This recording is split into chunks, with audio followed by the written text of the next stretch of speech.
Good morning, everyone, and welcome back into North Dakota today. Well, we are back with another segment of Valley Living, and joining us this week to inform us about the dangers of carbon monoxide is a realtor, Chris Dietz. Good morning. Thanks for having me. Yes, thank you so much for being here, and you are especially an expert on this subject because you are a firefighter as well, correct? I am, yeah. Absolutely. Well, thank you. So what is carbon monoxide? It's a poisonous gas. It's colorless, tasteless, and odorless. And it's only produced by basically things that burn. But the biggest issue is it's odorless. I mean, if it were in this room, for instance, you wouldn't have an idea. You wouldn't know it was there unless you had detectors, of course. So that's the biggest issue that can cause. You just don't know. It's the silent killer, they say. Yeah. So you just don't know that it's there. Absolutely. So in a home setting, what really causes CO2? You know, anything that burns, especially up north here. I mean, you have a furnace that's burning natural gas, Yeah. or fuel oil, or a fireplace, gas grills, cars, hot water heater, your ranges, some gas ranges out there.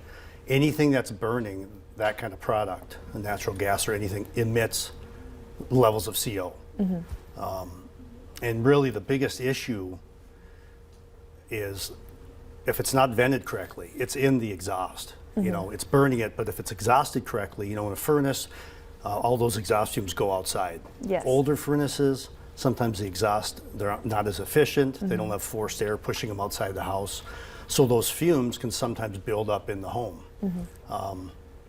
So that's the main issue.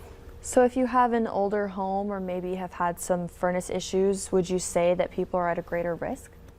Well, I don't know about greater risk. I mean, I think ultimately, if you have a detector, you're going to know. So we've gone to them where it's a newer furnace, but sometimes the furnace will malfunction. It'll crack, and some of those exhausts aren't kicked out in the right area outside.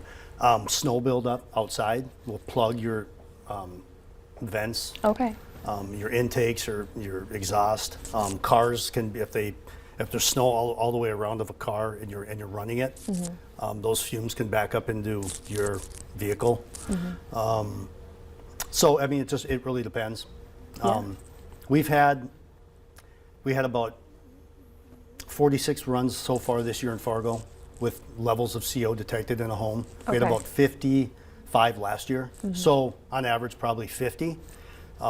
Which once again, they haven't, the levels, once it reaches where a detector would go off, at what we recommend is that you leave the house and find out what the issue is if it's above 9 parts per million, which is significantly low. But it's a safety factor where we'll say, call a professional, have someone come in and diagnose the problem.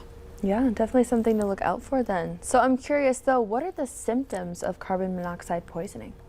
So that's another one where it's odorless, you don't know it's there. They're flu-like. And, everyone, this is flu season. Yep. So, nausea, headache, just not feeling well in general, that's a mild symptom. But when it gets to be more moderate, if you're experiencing a serious headache, dizziness, disorientation, and you realize other people in your home are, that's cause for concern, obviously, and maybe that's something that you have. Now, with the detector, obviously, you're going to know because it'll go off, similar to a smoke alarm, and it'll notify you of any issues you might have in the home. Yes. So how many detectors do you need, and where would you say that they should be placed in the home? Carbon monoxide is slightly lighter than air, so it's pretty miscible. I mean, it kind of just with any room air, it's going to move around as you walk through the room, so it really isn't high or low. But you should at least have one on each level of your home, and I guess ideally closer to where you're going to be sleeping or where you're going to hear it anywhere in the home. Where can you hear it from what location will it activate? And they're all different. They recommend, I think the typical recommendations are they expire after 5 to 10 years. The smoke detector is about 10. Change the batteries every time you change the clock. So twice a year, once a year. But I like to stick with just it's consistent. Just change them twice a year so you know that they're working. If they go off, you can diagnose it. Typically in the back they'll say If it chirps once a minute, it's low battery. If it chirps, once every 30 seconds, it's a defective detector. If it, just go through that manual and make sure you know the detector that you have. And if it's going off and it notifies you there's CO, call 911, call the fire department. Every fire apparatus in town has a monitor, carbon monoxide monitor, that they can check your home and diagnose where it's coming from, what's going on. And we'll, of course, recommend to call a professional HVAC or hot water heater or gas stove to remedy the situation. Well, these have been some great tips. Thank you so much for sharing this with us. Thanks for having me. Yeah, so where can people go to reach out to you? Well, I'm with Dakota Plains Real Estate, and my email is fmhomes@live.com, and my number is 701-306-5848. Wonderful. Well, thank you so much, Chris. Thank you. Yes, of course. All right, everyone, stick around. We have much more North Dakota Today coming up after the break.